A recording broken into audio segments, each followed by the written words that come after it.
Bienvenidos a la Cámara del Arte, yo soy Celia y este mes vamos a hablar de un artista que es un pintor capaz de convertir el retrato en una experiencia táctil, emocional y profundamente humana. Exactamente, hablamos de Antonio Mancini, un artista que no solo pintaba rostros, sino que los hacía vibrar desde dentro. Así que como inicio de año comenzamos con un pintor italiano. Su técnica se cataloga como táctil, una forma de trabajar la superficie que casi convierte el lienzo en un relieve. Aplicaba capas gruesas de óleo, raspaba, añadía materiales y construía la imagen como si modelara una escultura. Esta aproximación física a la pintura le daba a sus retratos una presencia casi corpórea.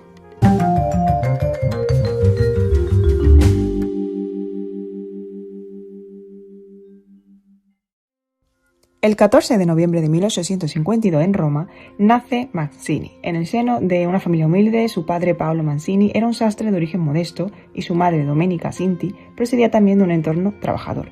Desde niño mostró una sensibilidad extraordinaria para observar el mundo, sus colores, sus gestos, sus texturas. Todo parecía grabarse en su memoria con una intensidad poco común.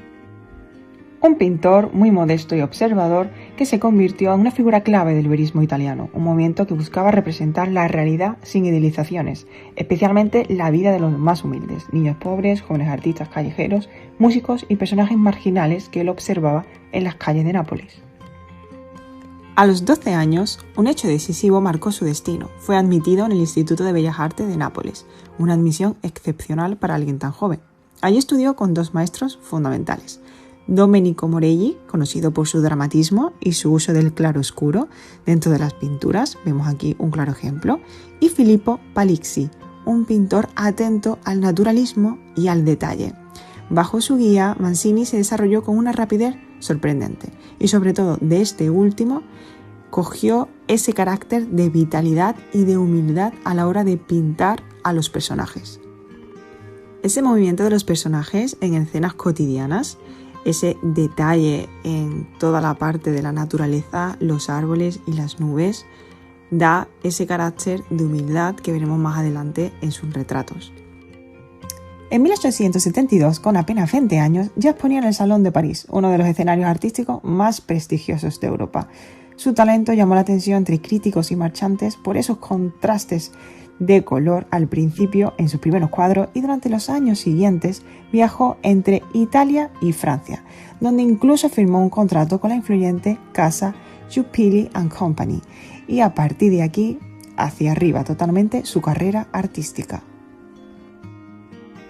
Entre la humildad de sus primeros retratos artísticos vemos este primer cuadro que analizaremos posteriormente, pero vemos la unidad que forma entre la sociedad, mostrando la realidad. Sin embargo, su vida no estuvo exenta de sombras. Durante una estancia en París en 1877, Mancini sufrió una crisis nerviosa que marcó profundamente su trayectoria y lo obligó a regresar a Italia, donde continuó trabajando con una intensidad emocional aún mayor.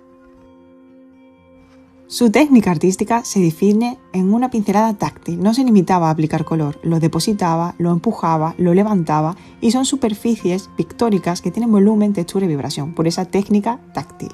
Una técnica que intensifica la sensación de vida en los rostros. Vemos la psicología del color también, porque revela los estados emocionales de los retratos, combinando tonos cálidos y fríos para crear tensiones internas. La luz no es naturalista, es emocional, casi teatral, y vemos ese estado de modernidad y temas recurrentes como niños pobres y artistas callejeros, con esa humanidad vulnerable que vemos completamente en cada una de las escenas.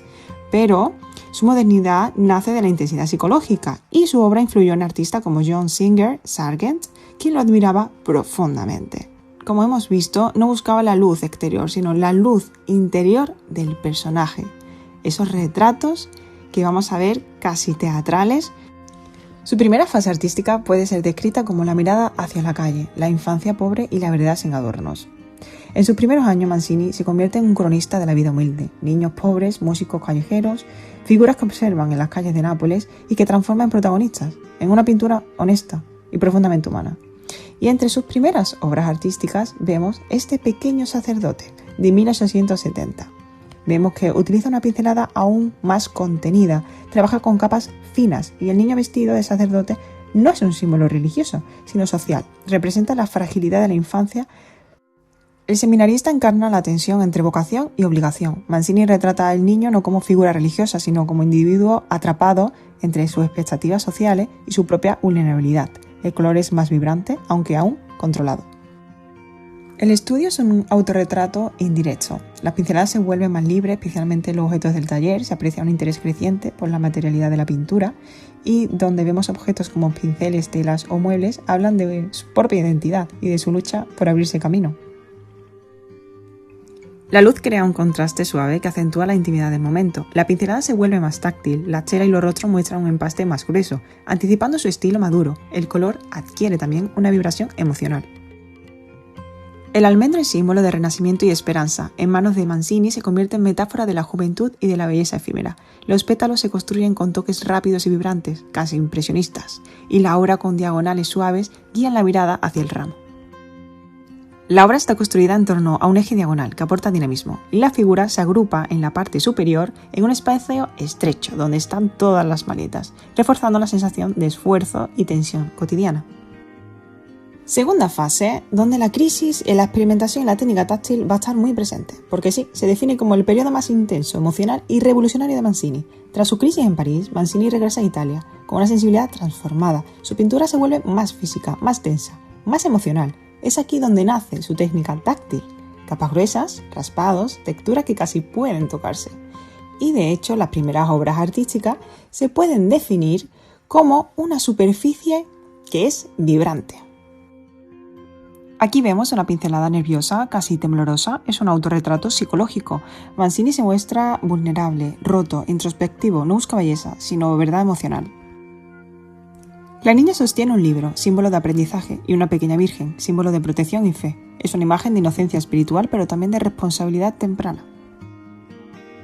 Empastes gruesos, pinceladas rápidas, texturas que casi parecen tridimensionales. Exacto. El acróbata es metáfora del artista. Equilibrio precario, esfuerzo, vulnerabilidad. Mancini proyecta en él su propia inestabilidad emocional. Los niños representan la libertad y la alegría efímera. Es una pausa luminosa dentro de una etapa marcada por la crisis. Vuelve el artista a su tema favorito, la infancia vulnerable. El niño parece atrapado entre inocencia y melancolía. Arianna, una mujer culta, representa la modernidad femenina. Mancini capta su inteligencia y su presencia interior más que su apariencia externa. Un retrato elegante, con pincelada fragmentada y color psicológico. La escena íntima del tocador habla de identidad, feminidad y ritual cotidiano. Mancini observa sin invadir con una sensibilidad casi cinematográfica. El espejo introduce un juego visual, doble imagen, doble identidad. Tercera fase de madurez, reconocimiento y retrato psicológico. Podemos analizarlo como un Mancini más profundo, elegante y emocional. En su madurez, Mancini depura su estilo. La técnica táctil sigue presente, pero más controlada. Sus retratos se vuelven psicológicos, íntimos, casi silenciosos. Es el momento de su consagración. De hecho, vamos a ver sus primeras obras por primera vez más relajadas. La sonrisa de la joven captura un instante íntimo, casi robado, donde la alegría se vuelve un gesto universal.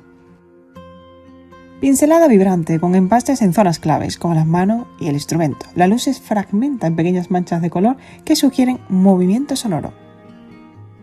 La mujer mayor representa la serenidad del tiempo, la sabiduría cotidiana. El acto de beber té es un ritual doméstico que Mancini convierte en un momento de dignidad silenciosa.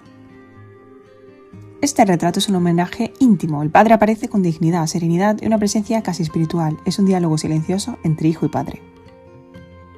En este último cuadro, la pincelada es más suelta, cercana al impresionismo. La luz se convierte en protagonista, con toques rápidos que capturan la atmósfera urbana.